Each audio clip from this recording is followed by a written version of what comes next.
What's up, everybody? Welcome back to the ThyGap podcast. This is Bogus Noog, and as always, I'm joined by Being Brute. Brute. Welcome back to the show. New week, new episode, and this week we are doing It's Not Easy Conflict. And this topic actually comes to us as a suggestion by one of our dear listeners. So if anyone else has any other ideas for It's Not Easy topics, you can definitely get in touch with us at mindthygap@gmail.com, which is our email address. Right. And on Twitter, we are At ThyGap. and on Instagram, we are @_ThyGap. and on Facebook, we are. Blah. So yeah, get in touch and let us know what you think is not easy. So, Brute, as is our want, conflict, will first define it. What is the objective definition that we're finding online, Okay. which obviously we should not trust? Right. And also It's what, propaganda. yeah, and also in what context are we using this word in this particular episode? Right. So, Brute, the definition I find is a serious disagreement or argument, typically a protracted one. This is trigonometry. It's not. It is not English. So that's what they say they That's mean what- by conflict. That's what they said. But yeah, I'm going to talk about conflict in the sense, the literal definition, of course, like a fight, a clash, Right. a war, a battle. But then there's also the positive aspect of it, which is two opposing sides going against each other, whether that's opposing sides or opposing ideas. Just disagreement, Right. while having a conversation with someone, when you're trying to brainstorm ideas. So basically it is two opposing forces going against each other and what comes out as a result. So this is what I'm going to be talking about as far as conflict is concerned. Drew, what about you? So I agree to the fact what you said in terms of the definition of, it's an opposing ideologies or anything that is opposing in nature, Right. like the broader scheme of things. But my premise of today's episode of why it's not easy, which is conflict, is going to conflict with your ideas. That is what I would like to focus on in this episode. Is I fundamentally feel there are two types of conflicts for every individual. Okay. And one is an external conflict they have, which is with the outside world. What are the insinuations they put upon you? What are the judgments they put upon you, or the kind of perception they build upon you, etc. And then there is this internal conflict, which you have with yourself, which is like the great Shakespeare has said, to be or not to be. Right. So that would be my premise. Okay. On which I feel conflict can be best tackled and best explained why it's not easy. So why is it not easy? Well, first and foremost, we all have a vague understanding of our intellect. Okay. We all feel that we fit in a certain bar of intelligence, and anything which doesn't fit in that bar, we instantly feel that that's against us. Okay. Whether it's lower the bar or higher the bar, it doesn't matter. But if it doesn't fit in that bar that we feel where we sit at as an intellectual property, then we immediately feel that this is against us. So, I'm going to retaliate. For example? For example, let's take political ideas, right? You often see that people argue about political ideas so much, right? And it's a fad nowadays that it's an armchair dopamine hit. Yeah, it's like the easiest thing. There is no positive output to this conversation. Yeah. But you just entertain that because you feel that you can have some like this intellectual conversation. And I find it absolutely futile. So if you look at two people speaking on politics, and generally when they are supporting two different parties, they always see that the other person tries to come up with his facts, or they start putting across these inconsequential data, right? And they're countered by equally inconsequential data. So nobody kind of speaks to the merit of the conversation, but it's just like two people having this heavy difference of opinion just because it doesn't fit into their intellectual bar. It's like on the surface, it's a conflict about political parties, but underneath the surface, it kind of gets personal. It's a conflict between these two people now. As to who's going to win. Right. It becomes a competition. Who's going to blink first. Right. Basically. Right. Absolutely. So that is a very vague example. You can put that particular scenario in anything. Put it in sports. Fanatism is where you see this fanaticism is where you see this idiocracy, where you both are not playing for that club. Yeah. You both don't own that club. Yeah. The people who own that club don't care about you. Yeah. Everything is not connected to you, right? But for those two people, it's life or death. Yeah. So that is another huge example of the concept of this, the conflict, which is primarily in an external scenario. In an internal scenario, I think nobody could have explained it. I think a lot of psychologists said that this is the purest form of conflict for an individual, which is what Shakespeare has written, which is to be or not to be. Existentialism, identity crisis, the constant pressure of, I need to portray myself in ABCD ways, right, but I can't because of XYZ reasons. But if I don't, then this will happen. So this murky kind of this internal conflict we face every single day, which only is pushing us deeper and deeper into a darker tunnel, is what I think internal conflict everybody can resonate with, because you are the best example. You know what's happening inside your head. Yeah. So that's why I feel it is not easy, because there's so many things we do not have the tendency to look at the bigger picture. Yeah. Right? We are very circumstantial in nature. We are very vicinity oriented in nature. Yeah. We are very, groomed by our surroundings kind of things, right? We grow up with that. Yeah. So all those things only skew our perspectives. And at no point, and when you're in conflict, when you're put in that position, you're often trying to make the most of what you have and not really realizing that you don't have a lot.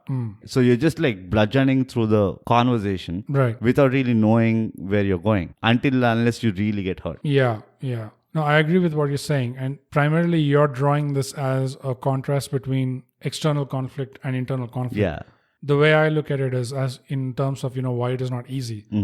At the very fundamental level, and I think there are levels to this. Right. But at the most fundamental level, it's once again that magic trick that's being played, which is the definition or the meaning of a word is slightly being modified. Yeah. That itself is where a lot of people miss, what the actual essence of a word is or a concept is. For example, conflict is, it always draws this interpretation of, something negative. Like a conflict is always a fight, a battle, or a struggle, or something like that. But it's violent.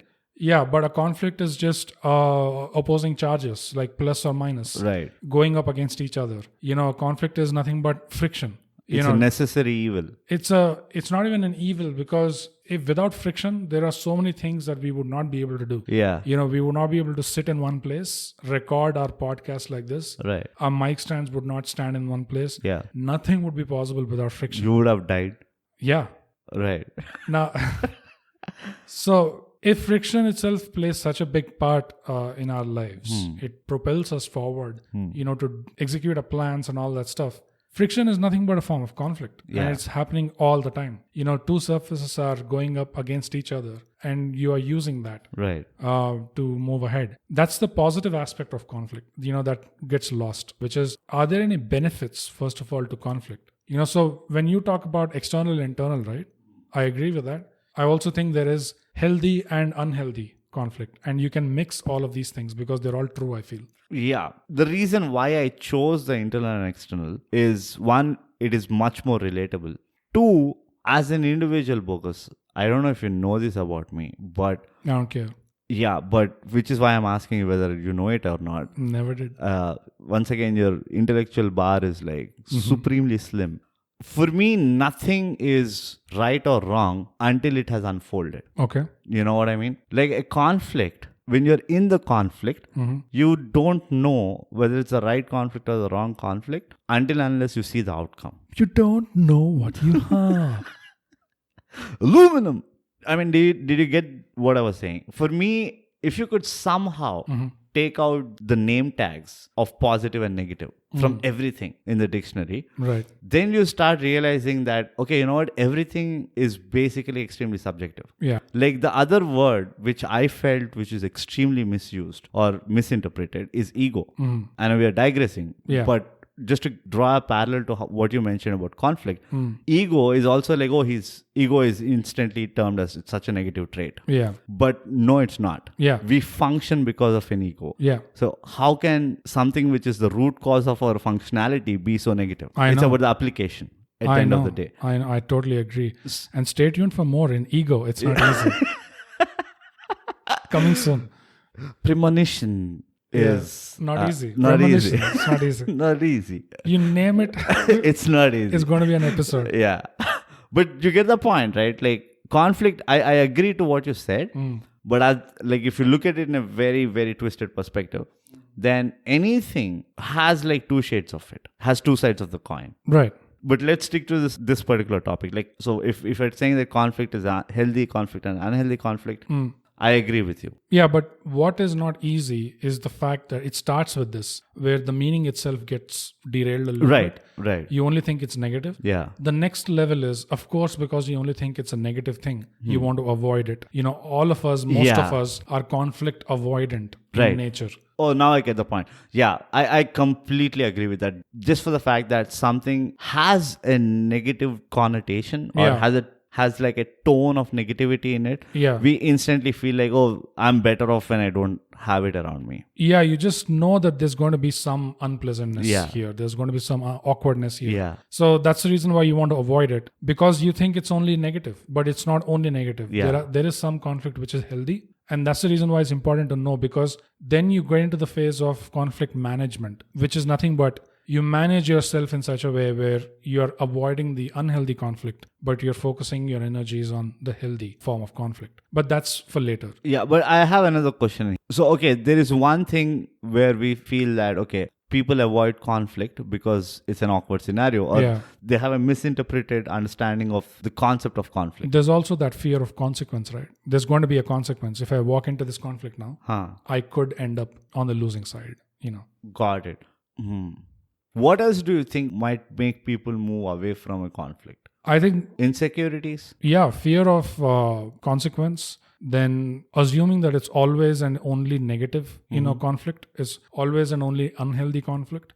But that is another layer of it. And the other layer of it is, of course, as we were talking before, it's about that fight or flight or freeze dynamic that all of us encounter whenever we're thrown into a conflict situation. Right. We have to, within a fraction of a second, decide what's our way forward going to be. Right. Are we going to fight or are we going to flight? Right. Or are we going to freeze? The worst of all these three at all times is freeze, of course. Yeah. Like without a doubt. That is like lose. Freeze and look away. Yeah, that is like lose. There's no win in that. Right. But when it comes to fight, there is a benefit to fighting. Yes, you may think the downside is when you fight, you're also accepting some amount of damage, some collateral. So you have to eat that loss. But it is important to fight because when really push comes to shove, there's no more diplomacy. There comes a point where none of that is useful anymore. Right. So you have to get down to it and you have to get dirty. Yeah. So it's an unavoidable, and that's the reason why we want to keep it at a minimum. So that's the reason why I think it is healthy to choose when it's, choose those situations when they're tied to our principles or our core values, which we would not really give up, or we should not ideally be giving up. Yeah. But for flight also, there can be a positive aspect to it, which is, and people tend to have this misconception also that flight is also like a negative thing. Like you're a loser, you're a coward if you run away. Yeah. But you're not, because you have to choose your fight smartly. You have to know what your limits are, what your capability is. If in that situation you would not win, then strategically you should choose another time, another day, basically. But you should not go into it knowing, unless you're of course sacrificing for a higher cause or something like that. Yeah. But otherwise, you have to play it smart, and you have to know your limitations so that you can live to fight another day, basically. So flight also has a lot of benefit to it. Yeah, I think every man who's ever been married understands that the flight strategy, especially when he has to walk away from an argument with his wife, they will know how much courage it takes to actually execute the flight strategy. Yeah. Right? I guess. Yeah. So, you guess. And I know.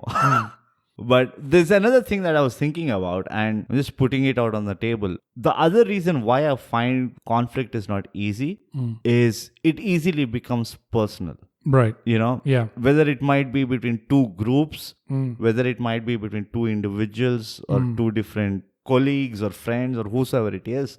I think the fear is the fear of consequence or fear of failure or fear of incapability of dealing with the conflict. Yeah. The other is, I think, it's the fear of losing the relation, in the sense like you have a conflict and you're like, shit, if we don't disagree on this, how will we ever, sit in a room and talk to each other?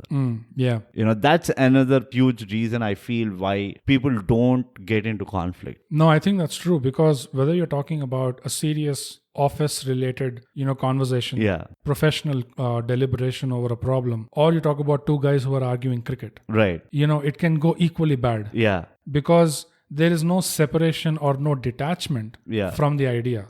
Speaking of detachment, it's a previous episode of ThyGap we just podcast. did detachment is not easy. Check it out, subscribe and share. Yeah. So,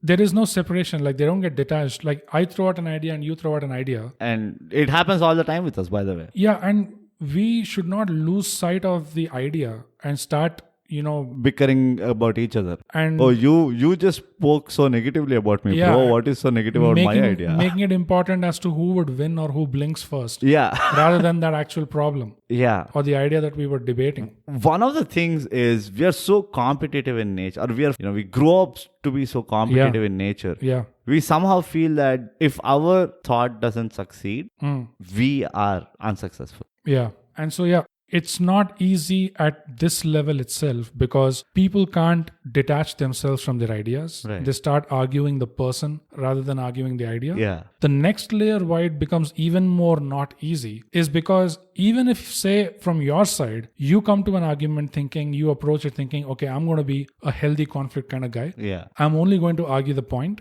I'm not going to demean the person that I'm arguing with. I'm not going to make it personal. So even if you come with that approach, right, the other guy also has to come with that approach. Right.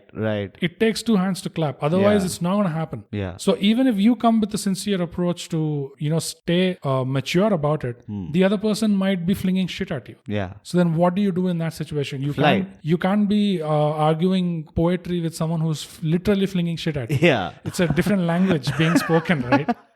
So the higher level of challenge where it still does not become easy, even though you realize it yourself and you're wanting to do it, you're trying to, make the situation better by improving it, at least from your side. But then the only way for that, the only workaround for that is for you to learn, or for you to be a good enough negotiator or know a little bit of the art of negotiation, so that you can now make the other person realize, like, if they're not able to understand subtext, spell it out for them. Like, make them realize that, hey, you may be getting a little excited, but if you notice, I'm not interrupting you. I'm only arguing the point here. I have nothing against you. Let's just figure out about this problem. Let's try to solve this problem. Otherwise, you and me, from my side, we are good. Right. We have no issues. So this kind of understanding, like, you still have to do that now. And that's also a conflict situation.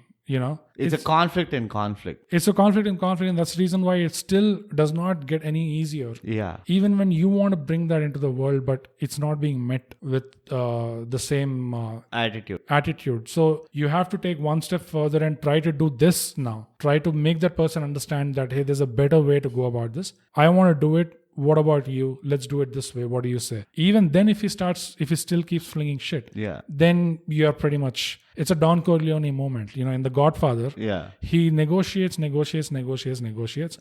up to a point. Yeah. When he reaches his breaking point, he doesn't yell, he doesn't get excited, nothing. He just throws his hands up in the air helplessly, and he walks out of the room. And all of the people who are still in that room, they are shitting bricks now, because they know that this guy just ticked off the wrong guy. That's it. They know that the most patient man in the room has lost his patience now. Yeah. So that's the other side of it. Yeah. So why is it important, bro? Like, we've gone into, I think, a lot of depth into why it is not easy. And honestly, there are many reasons why. I was still kind of racking my brain around as to, it is so out there, and amazingly, we don't talk about it. Like, honestly, for any it's not easy topic that we've done so far, I don't think we've been able to come up with these many reasons for why it's not easy. Yeah. This seems to have like level by level. It's a lot of layers. Yeah. For one, why it is important for me is very simple. I think conflict kind of gives you a clarity of where you stand. It's kind of like a practical introspection, or it's a practical version of introspection. When you go into conflict, whether it be with yourself or with someone else, and once you see the outcome, you kind of see like, okay, this is where I stand. This is what is my capability. Right? Which is why conflict is very important, and which is why it's very important to entertain and understand the nature of conflict. Broadly, this is one of the reasons. The second reason is, and this is out of my personal experience, whenever you go into a conflict and then you come out of it, most often than not, you're coming out of a conflict irrespective of the reason, output, whether it's in favor of you or not in favor of you. Irrespective of that, what you tend to realize is that you could only come out of it because you finally stepped out of your shoes and started observing the whole picture. Okay. So conflict kind of invariably improves your observation skills, or looking at things from like a bird's eye. You develop a peripheral vision, if I can say that. Like, because there will come a point in a conflict saying that, okay, fine, am I even right? Right. You know, when a conflict kind of extends, say like you're in a relationship and it's not a great relationship, you're kind of like going back and forth, blah, blah, blah. And there is obviously, initially you're like, I'm doing everything I can. It's the other person who's not doing anything. And then there will come a point where you kind of start doubting yourself. Okay, let me take a step back. Am I really as right as I think I am? And then you kind of step out and start trying to see the things from the other person's perspective, which is what makes great debaters, right? Like guys who are great negotiators or debaters, they are able to do that with like in a snap. Empathize. Right? They empathize. So even empathy is something that you can develop. But conflict is that lab where you can go to build observation skills, where you can go to, like I said, open your perspective to a wider focal length. Right. So that is why it is important to really engage in a conflict and, to not worry about what's the outcome, to not worry whether if it is in my favor or not in my favor, but to more or less worry about the merit of the conflict. Like you say, the root cause of the conflict. And see like, okay, why is this in the first place? What am I doing here? What am I supposed to do going forward? Etc., etc. You break it down, put in the process of analyzing anything. By the way, process, it's not easy. It's not easy. We have an episode on that. And then you'll start realizing that, I started seeing things which I didn't see otherwise. Right? Because you're so focused in like diffusing the conflict, you kind of miss a lot of things around. Which is why I say, if you're smart about going around navigating, if you figure out how to navigate through a conflict, then you can almost for certain say that you've developed observation skills. You've developed, listening skills, or whatever it takes to build that peripheral vision. No, that's true. And why I think it's important is, but I think we really need to understand that it is an unavoidable, as long as you're alive, it is unavoidable, because we are, born in nature. So all the laws of nature apply to us. We can't escape this system. So one of the basic fundamental laws of nature, one of the fundamental building blocks of creation itself is conflict. A seed grows through the soil only through that friction, through that conflict. Otherwise, it's not going to happen. A butterfly becomes a butterfly only because it has to first of all break through that cocoon. If it can't break through it, then it's nature's way of filtering it out, as a weak specimen of the species. So it's part of the evolutionary cycle itself that this bug now has to break out of that cocoon in order to be a butterfly. Otherwise, it's going to die. So I even remember there was an evolutionary biologist who came to Joe Rogan's podcast once long back. And he was talking about how we don't realize that evolution. We think, we look at the cavemen and we look at the Neanderthals. And then we think, they were evolving, and now we're here, started from the bottom. Now we're here. No, it's not like that. You still are evolving. It hasn't stopped. So evolutionarily, whenever you see conflicts between tribes, between genotypes, between races, that is also nature's way of engineering that strongest will survive kind of mechanism. Right. It's not happening because, I hate your colors, you hate my colors, we hate your team, you hate my team. Whatever, when you boil down all of this, the reason why we have this groupism, tribalism, and conflict between these tribes and groups is to figure out what was standing at the end. Because that should continue according to nature. Right. So when it is unavoidable, right? We all need to understand that eventually it is going to be at our doorstep. I think it is always there at your doorstep. It is always there. It's whether we open the door or not. Exactly. So the question is whether it's always going to be at your doorstep, and are you going to be prepared for it when it happens or not? Yeah. And if you just took enough care to just be prepared for scenarios like that, and then rest of the time you're conflict avoidant, that should still be fine. Right. I'm not much of a solution guy in this. Every man for himself. Yeah. Like I said, I honestly feel that stuff like this, stuff like conflict, all this process, acceptance, all these things. Acceptance, no. I think detachment, for example, they are all very dynamic in nature as concepts. Yeah. So I honestly feel that there is always a subjective take on how people have to go about, because one man's heaven is the other man's hell. We can't like standardize these things for everybody. So I wouldn't probably put like a concrete reason for why it is important, but from a concept perspective is what I would think of it, and that's where I would come to this conclusion that like I agree to the point rather where till where you say that it is inevitable. Yeah. It's going to be there. It's going to come to you at some point. It is what it is. Yeah. So probably I would not, I don't know how do I break it down, because again, I feel it is again internal evolution, right? It's the more conflicts you start seeing or you start participating in, the more you start observing the pattern, and the more you start relating it to everything around you, saying that, oh, you know what, it is everywhere. Yeah.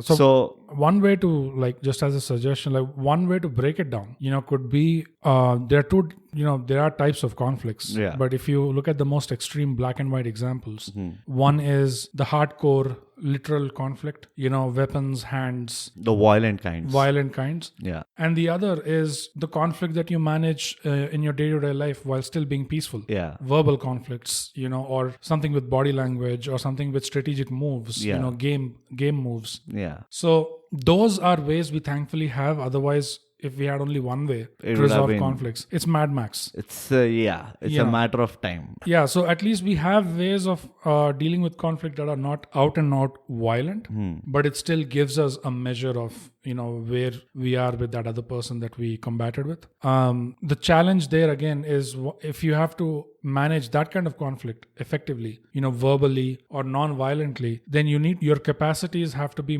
that much more higher. Yeah. Your capacity to be articulate, to be convincing, to be a good negotiator, to be able to demonstrate strength without having to demonstrate it, kind of simulating that strength, for example. Yeah. These kind of things come more into play. But the other reason why I feel it's important is just that whole positive aspect that goes missed out of it. In our own Indian folklore, we have one of the most famous legends that we've had, which is the churning of the ocean. Shaktiman. Oh, okay. Right. Yeah. A more okay.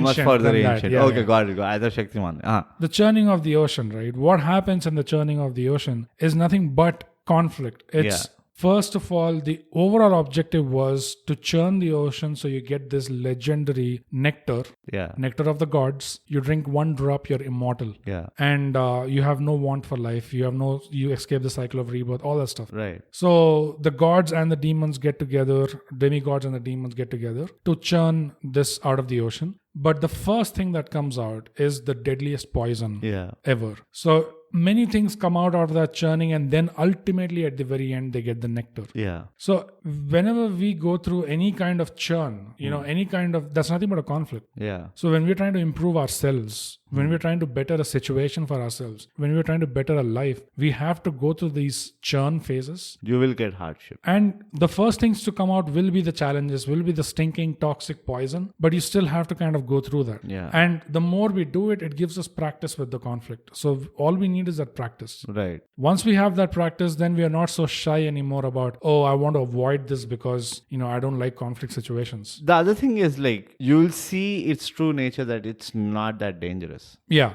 I call it the neutralization effect. When you're a kid, if you started playing cricket or any sport, for you to play it like a person who's 5 years elder to you was like a uphill task, right? It would look so gigantic. But once you start going to that stage, there will come a point where you're like, you know what, whatever I'm imagining it is, it's not as big as it sounds or looks like. Yeah. I can do it. You start building that confidence. Because you're practicing it in small doses. Yeah. Right? It's just like when you try to build a relationship with a wild animal, you can't just walk in and be all petty and all kill you. Yeah.